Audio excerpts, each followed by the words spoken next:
RAPBN tahun 2027 kita fokuskan untuk 8 program kerja prioritas nasional atau PKPN, yaitu kedaulatan pangan, kemandirian energi dan air, pendidikan, kesehatan, hilirisasi dan industrialisasi, infrastruktur, perumahan, dan ketahanan terhadap bencana, penguatan ekonomi kerakyatan dan pembangunan desa, serta penurunan kemiskinan.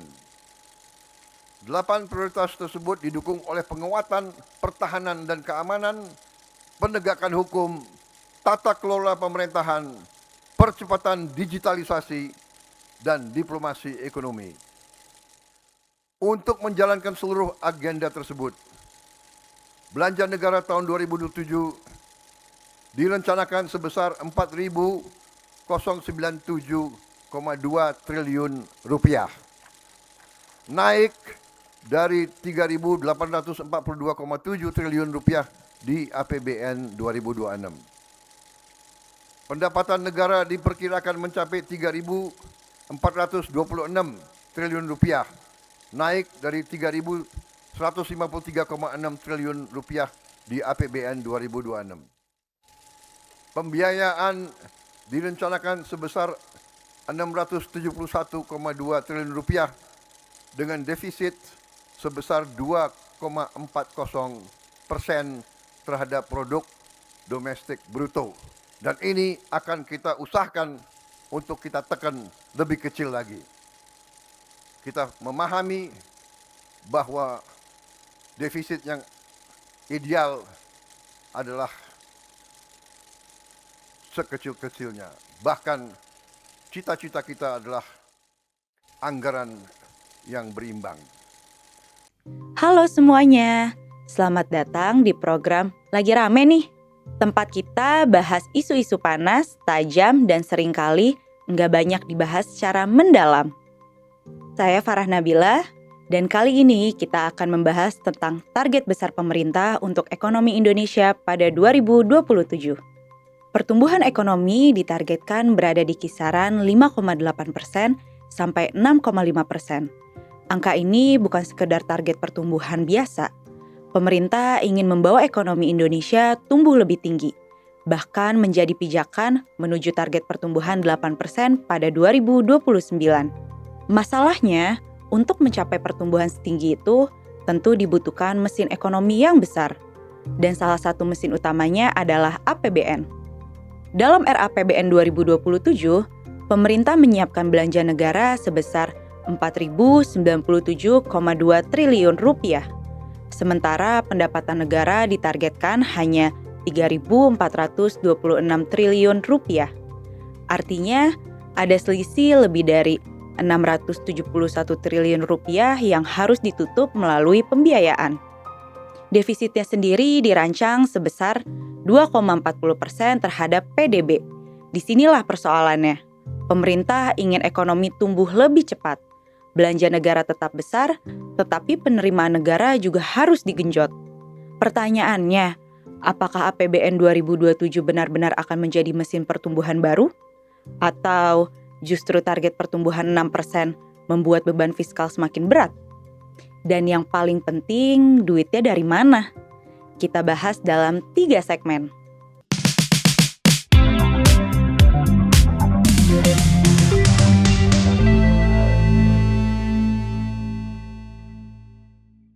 Kita mulai dari target pertumbuhan ekonomi.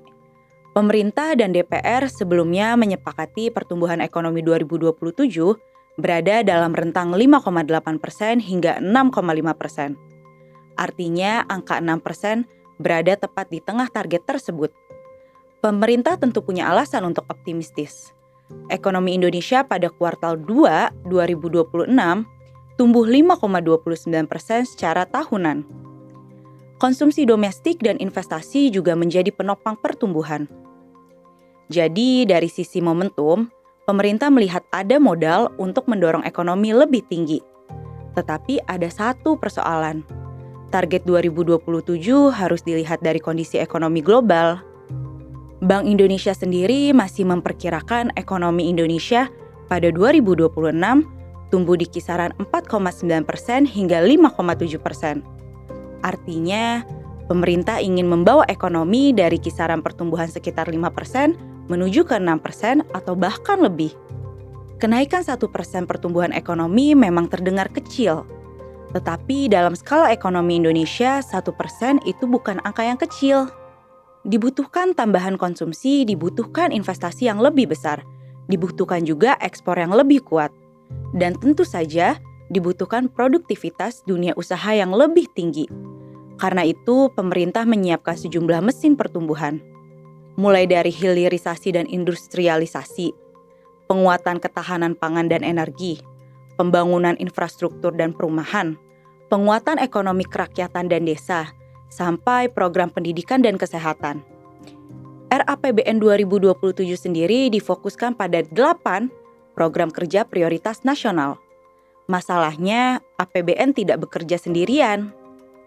Kalau belanja pemerintah naik, tetapi investasi swasta tidak ikut bergerak, target pertumbuhan akan sulit tercapai. Kalau konsumsi masyarakat tidak cukup kuat, efek stimulus fiskal juga akan terbatas. Dan kalau ekonomi global melemah, ekspor Indonesia bisa ikut terdampak. Jadi target 6% memang bukan sesuatu yang mustahil, tetapi target tersebut membutuhkan lebih dari sekedar belanja pemerintah. Dibutuhkan mesin pertumbuhan yang benar-benar produktif.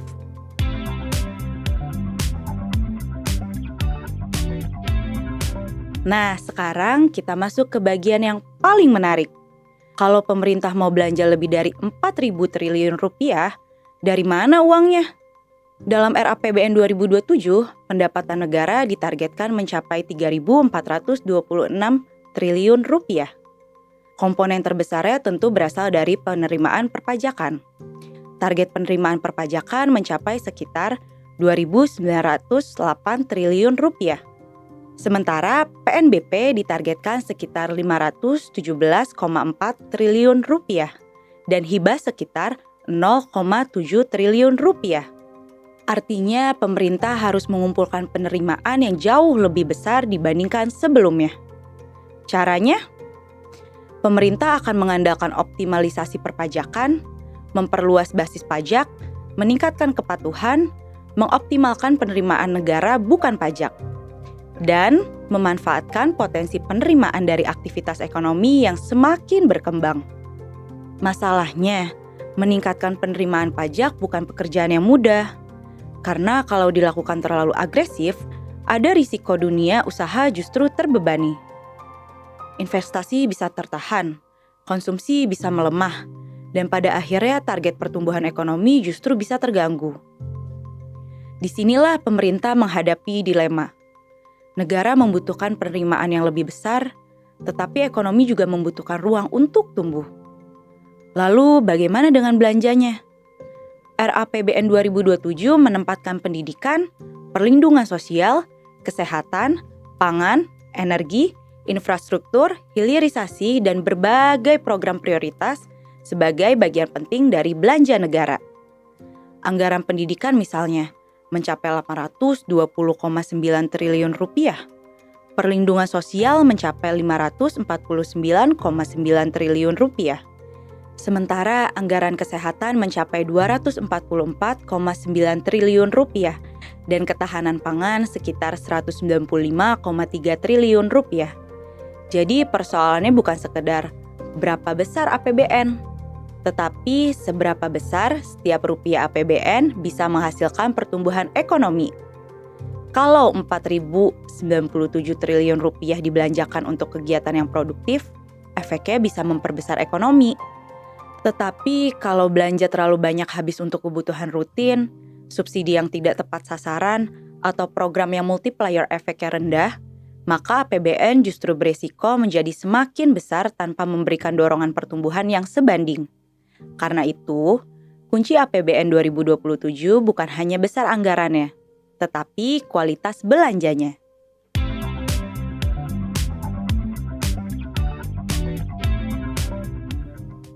Nah, karena pendapatan negara lebih kecil daripada belanja, APBN 2027 tentu mengalami defisit. Angkanya dirancang sebesar 2,40% terhadap PDB. Dalam rupiah, selisih antara pendapatan dan belanja mencapai sekitar 671 triliun rupiah. Dan defisit berarti pemerintah membutuhkan pembiayaan. Salah satu sumber pembiayaan tentu berasal dari utang.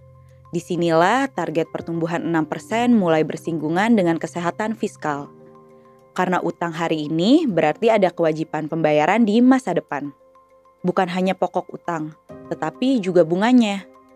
Untuk RAPBN 2027, pemerintah menyiapkan anggaran pembayaran bunga utang sekitar 650,31 triliun rupiah. Angka ini menunjukkan bahwa biaya menjaga APBN tetap berjalan juga semakin besar. Jadi, ketika pemerintah mengatakan APBN 2027 akan menjadi mesin pertumbuhan, kita juga harus melihat sisi lainnya. Berapa besar utang yang benar-benar masuk ke sektor produktif? Berapa yang digunakan untuk perlindungan masyarakat? Berapa yang digunakan untuk pembangunan? Dan berapa yang pada akhirnya hanya digunakan untuk membayar kewajiban masa lalu? Karena semakin besar porsi anggaran untuk membayar bunga utang, semakin kecil ruang fiskal yang tersedia untuk program baru. Namun pemerintah masih menjaga defisit di bawah batas 3%. Bahkan desain kebijakan fiskal 2027 sebelumnya memang diarahkan dalam rentang defisit 1,8% hingga 2,4% terhadap PDB. Artinya pemerintah mencoba mengambil posisi di tengah. APBN tetap ekspansif untuk mendorong ekonomi, tetapi defisit tetap dijaga agar tidak terlalu besar. Tantangannya adalah memastikan pertumbuhan ekonomi yang dihasilkan mampu lebih besar daripada biaya yang harus dibayar untuk membiayai APBN tersebut.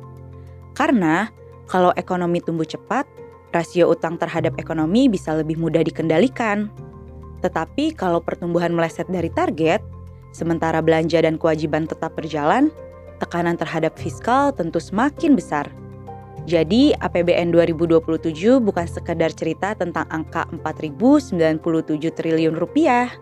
Ini adalah pertaruhan seberapa efektif pemerintah mengubah uang negara menjadi pertumbuhan ekonomi.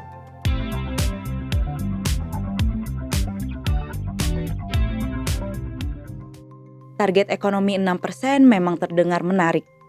Pertumbuhan lebih tinggi berarti peluang lapangan kerja lebih besar. Pendapatan masyarakat berpotensi meningkat. Investasi bisa semakin deras dan pada akhirnya kesejahteraan masyarakat diharapkan ikut naik. Tetapi untuk mencapai semua itu, pemerintah harus membayar tagihannya. RAPBN 2027 menyiapkan belanja 4.097,2 triliun rupiah. Sementara pendapatan negara ditargetkan di 3.426 triliun rupiah. Ada gap sekitar 671 triliun rupiah yang harus dibiayai. Defisit dijaga di level 2,40% terhadap PDB. Dan pemerintah harus tetap membayar bunga utang yang nilainya mencapai ratusan triliun rupiah. Jadi pertanyaan terbesar APBN 2027 sebenarnya bukan hanya bisa atau tidak ekonomi tumbuh 6%. Tetapi dengan uang sebanyak itu, seberapa besar pertumbuhan yang bisa dihasilkan? Karena APBN yang besar belum tentu menghasilkan pertumbuhan yang besar. Yang menentukan adalah bagaimana uang tersebut dibelanjakan. Apakah menjadi jalan, rumah, sekolah, rumah sakit, dan industri? Apakah menciptakan lapangan kerja? Apakah menarik investasi swasta? Atau justru semakin banyak terserap untuk kebutuhan rutin dan membayar kewajiban masa lalu? Pada akhirnya APBN 2027 adalah pertaruhan antara ambisi pertumbuhan dan disiplin fiskal. Pemerintah ingin ekonomi tumbuh lebih tinggi. Sekarang tantangannya adalah membuktikan bahwa setiap rupiah yang dibelanjakan negara benar-benar bisa menjadi mesin pertumbuhan. Nah, tahun ini Kontan genap berusia 30 tahun. Dengan mengusung tema ketahanan ekonomi lintas generasi, Kontan menghadirkan berbagai program. Di antaranya adalah peluncuran buku melewati krisis multidimensi, buku Legacy Ekonomi Plus, buku pop-up edukasi keuangan anak, dan nantikan acara Economic Forum pada bulan September mendatang. Bersama Kontan, mari membangun ketahanan ekonomi yang menginspirasi lintas generasi. Nah, kalau kalian punya pendapat atau pandangan tentang topik ini, Jangan ragu untuk tulis di kolom komentar ya. Dan jangan lupa untuk like dan subscribe supaya kamu gak ketinggalan episode-episode menarik lainnya. Saya Farah Nabila, sampai jumpa di episode berikutnya. Tetap kritis, tetap waras.